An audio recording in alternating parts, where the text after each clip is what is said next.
Hello story lovers, welcome back to my channel Manmohanam part 15.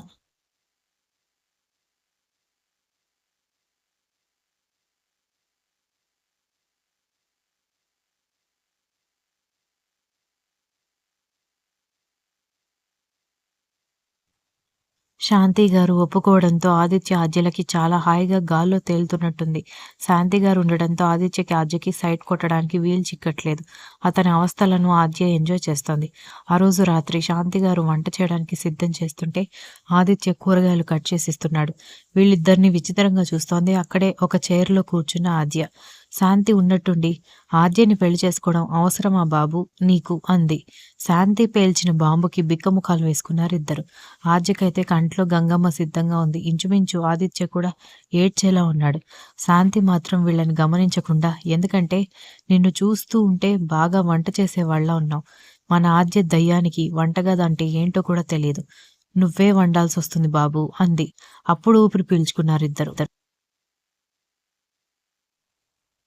Aditya కళ్ళు తుడుచుకుని, నా ఆద్య కోసం ఒక్క వంటేంటి, ఏమైనా చేస్తా అత్తమ్మ అన్నాడు. ఆద్య ప్రేమగా, శాంతి ఆనందంగా చూశారు ఆ మాటకి. అలా పూర్తి కాగానే తన సీరియల్ టైం కావడంతో టీవీ ముందు కూర్చుంది శాంతి. శాంతి వెనకాల ఎడం వైపు ఆద్య కూర్చుంది. ఆదిత్య ఫ్రెష్ అప్ అయి వచ్చేసరికి సీరియల్స్లో మునిగిపోయిన శాంతి గారు వాళ్ళమ్మ పెట్టే సీరియల్స్ చూడలేక తిట్టుకుంటున్న ఆద్య కనపడ్డారు. నవ్వుకుంటూ ఆద్య పక్కకొచ్చాడు. సీరియల్ మీద కోపంగా ఉన్న ఆద్య ఆదిత్యని గమనించలేదు. ఆదిత్య వంగి ఆద్య బుగ్గ మీద ముద్దు పెట్టడంతో అప్పటి వరకు చిరాకుగా ఉన్న హీరోయిన్ గారు నవ్వుతూ ఆదిత్యం చూస్తూ కళ్ళెగిరేసింది. నన్ను అస్సలు పట్టించుకోవట్లేదు నువ్వు అత్తమ్మ వచ్చాక అన్నాడు ఆదిత్య గుసగుసగా. అమ్మ ఉంటే నీతో ఎలా టైం స్పెండ్ చేయను అంది తను కూడా గుసగుసగా. పెళ్లి కానివే, నీ సంగతి చెప్తా. నిన్ను నా కౌగిట్లోంచి అస్సలు దూరం పోనివ్వను అన్నాడు ఆదిత్య. ఆ మాటకి ఆద్య ఎర్రబడిన ముఖంతో నీకస్సలు సిగ్గు లేకుండా పోతుంది అంది. అంతలో శాంతి, అవునవును, అస్సలు సిగ్గు లేకుండా పోతోంది మీకు. నేనున్నానన్న సంగతి గుర్తుందా మీకు అంది కోపంగా నిలబడి. ఆదిత్య ఆద్య ఒక వెర్రి నవ్వు నవ్వి సారీ అన్నారు. శాంతి నవ్వుతూ సరే భోజనానికి పదండి అనేసరికి సరే అని ఆదిత్య ఆద్యకి తినడానికి వీలుగా చైర్ ముందు ఒక స్టూల్ పెట్టి దాని మీద అన్నం ప్లేట్ పెట్టాడు. ఆద్య శాంతి వైపు చూసి, చూసావా మా ఆయన్ని అన్నట్టుగా సైగ చేసింది. శాంతి అబ్బో అన్నట్టుగా సైగ చేసింది. తినిపించిన బంగారం అన్నాడు ఆదిత్య. తినిపించు అంది ఆద్య. ఆదిత్య బాబు నేను తినిపిస్తాలే దానికి, నువ్వు తిను అంది ఆప్యాయంగా. లేదులే అత్తమ్మా, ఈ మధ్య నా రాక్షసికి తినిపించకుండా నేను తినలేకపోతున్నాను అన్నాడు ఆదిత్య. ఆద్య శాంతి నవ్వారు. ఆదిత్య తను తింటూ ఆద్యకి తినిపిస్తూ ఆద్య చెప్పే పిచ్చి కబుర్లు వింటున్నాడు. శాంతి ఇద్దరికి మెటికలు విరిచి తను కూడా భోంచేసింది. ముగ్గురు తినేశారు. అసలే సంతోషంగా ఉండేసరికి ముగ్గురికి నిద్ర ముంచుకొచ్చి అందరూ పడుకుండిపోయారు.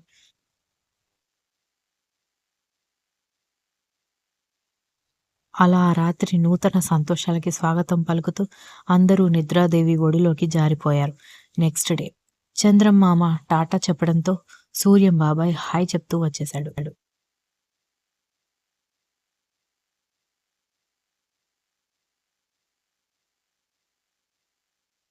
శాంతి లేచి వంటగదిలో పనులు చేసుకుంటోంది. ఆదిత్య ఊరికి టికెట్ బుక్ చేసి పాల ప్యాకెట్లు తీసుకురావడానికి వెళ్ళాడు. మన ఆద్య బేబీకి 9 అవుతున్న నిద్రాదేవి వదలను అనడంతో ఆవిడ ఒడిలోనే కూర్చుంది. శాంతి అప్పటికి 3-4 సార్లు లేపడానికి ప్రయత్నించి విసిగిపోయి ఆద్య అని గట్టిగా అరిచింది. దెబ్బకి లేచి కూర్చుంది. శాంతి కోపంగా, ఏం నిద్రే అది, ఇదిగో నీకు పెళ్లి కాబోతుంది. పాపం ఆదిత్య నీ మీద ప్రేమతో ఏం పట్టించుకోవట్లేదు. ఇలాగే ఉన్నంటే వేరే అమ్మాయిని దత్తత తీసుకుని ఆదిత్యతో ఇచ్చి పెళ్లి చేస్తా, అప్పుడు నీ తిక్క కుదురుతుంది అంది కోపంగా. ఆద్య షాక్ అయ్యి కన్నీళ్లతో, ఎంత మాట అన్నావమ్మా, కావాలంటే నువ్వు వేరే అమ్మాయిని దత్తత తీసుకో, కానీ నా ఆదిత్య జోలికి ఎవతైనా వస్తే నాలో రాక్షసుని చూస్తావంది. ఓసిని, నీ బాధంతా ఆదిత్య గురించా, నా గురించి కాదు కదా అంది శాంతి. నువ్వే కదమ్మా దత్తత తీసుకుంటా అన్నావు, నేనేం అడ్డుపడనబ్బా అని లేచి బాత్రూంలోకి వెళ్ళింది. ఆదిత్య కేర్ వల్ల వాళ్ళ పెళ్లికి శాంతి ఒప్పుకుందన్న ఆనందంలో ఆద్య బాగానే కోలుకుంది. ఫ్రెష్ అయి వచ్చి సంజయ్కి కాల్ చేద్దామని మొబైల్ తీసుకోగానే మోగింది. ధీరజ్ సార్ కాలింగ్ అని ఉండడంతో కాల్ లిఫ్ట్ చేసి, గుడ్ మార్నింగ్ సార్. ఏంటి సార్ మీ మేడంకి చేయకుండా ఈ మధ్య నాకెక్కువ కాల్ చేస్తున్నారు అంది ఆట పట్టింపుగా. ఆద్య, ఎదుటి వాళ్ళు చెప్పేది కాస్త వింతల్లి, డాడీ మాట్లాడతారంట అన్నాడు ధీరజ్. డాడీయా సార్, మా డాడీ నా చిన్నప్పుడే చనిపోయారు అంది ఆద్య. ధీరజ్ తల కొట్టుకొని, ఇంత తింగరదానివేంటే బాబూ నువ్వు? మీ డాడీ కాదు మా డాడీ, నన్ను కన్న తండ్రి అన్నాడు ఏడుపు మొఖంతో. ఏంటి చైర్మన్ సారా? అంది నోరు బౌర్ కప్పులాగా తెరిచి. ఆయనే అని ఫోన్ వాళ్ళ డాడీకిచ్చాడు. హలో ఆద్య అన్నాడు. ఆద్య నిలువెల్లా షేక్ అవుతూ యస్ చెప్పండి సార్ అంది. శాంతి అది చూసి ఏంటిది ఇలా బ్రేక్ డాన్స్ చేస్తోంది అనుకుంటోంది. స్నేహ వాళ్ళ ఇంట్లో మాట్లాడాలి. అబ్బాయి తరఫు వాళ్ళం కాబట్టి మేమే అమ్మాయి ఇంటికి వెళ్ళాలి.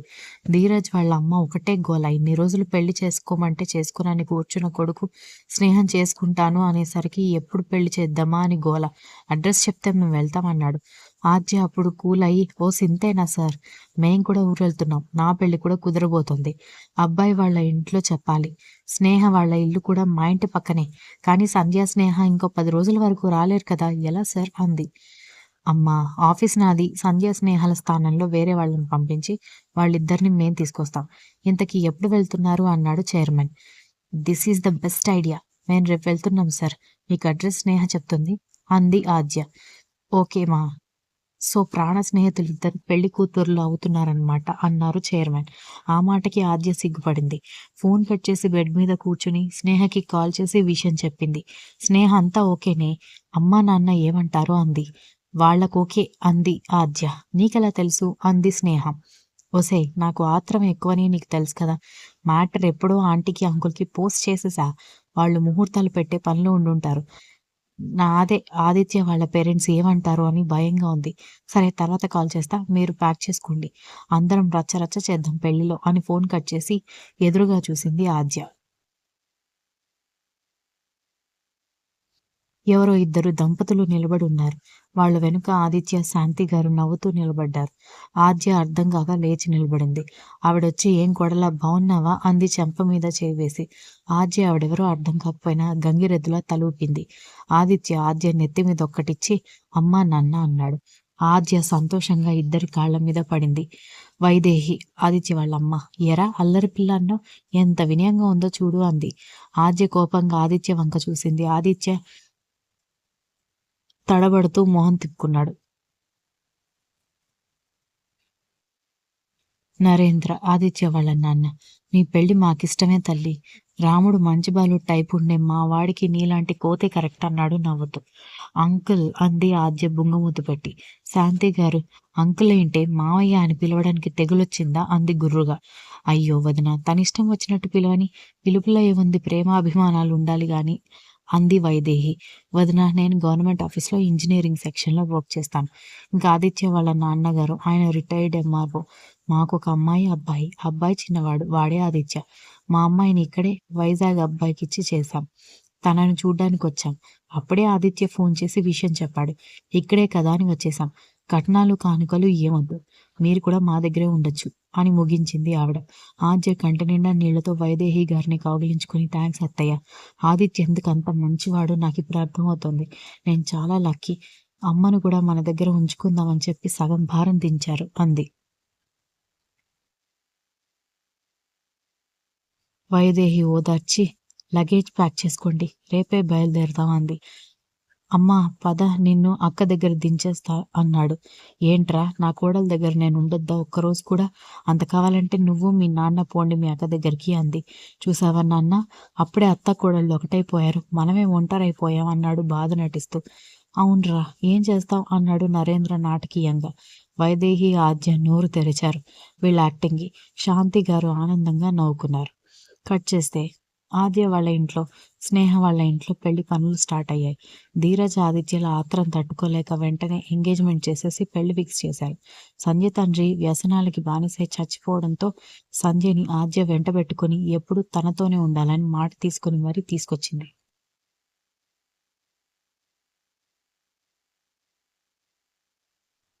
ఆదిత్య, ధీరజులు ఒక వారం రోజుల్లో ముహూర్తం పెట్టాడు పురోహితుడు. పక్క పక్కన ఇళ్ళు, అందులో పెళ్లి కూతుళ్ళిద్దరూ స్నేహితులవ్వడంతో ఒకే దగ్గర 2 పెళ్లిళ్ళ సన్నాహాలు జరుగుతున్నాయి. మా రీడర్స్ అందరూ పెళ్లికి ఆహ్వానితులే. పాపం సంధ్య, నానీలకి పని తప్పటం లేదు. ఇద్దరికీ కామన్ ఫ్రెండ్స్ అయ్యేసరికి అన్ని పనులు వీళ్ళే చూసుకుంటున్నారు. సందీప్ వస్తే పెళ్లి మండపంలోనే వాడంతు చూస్తాను అని ఆద్య వార్నింగ్ ఇవ్వడంతో సందీప్ ఈ పెళ్లిళ్ళకి బ్యాన్ చేయబడ్డాడు. స్నేహకు కూడా సందీప్ రావడం ఇష్టం లేనందుకు ధీరజ్‌కి కూడా తప్పలేదు. Continuous. If you like the story please like, share, comment and don't forget to subscribe.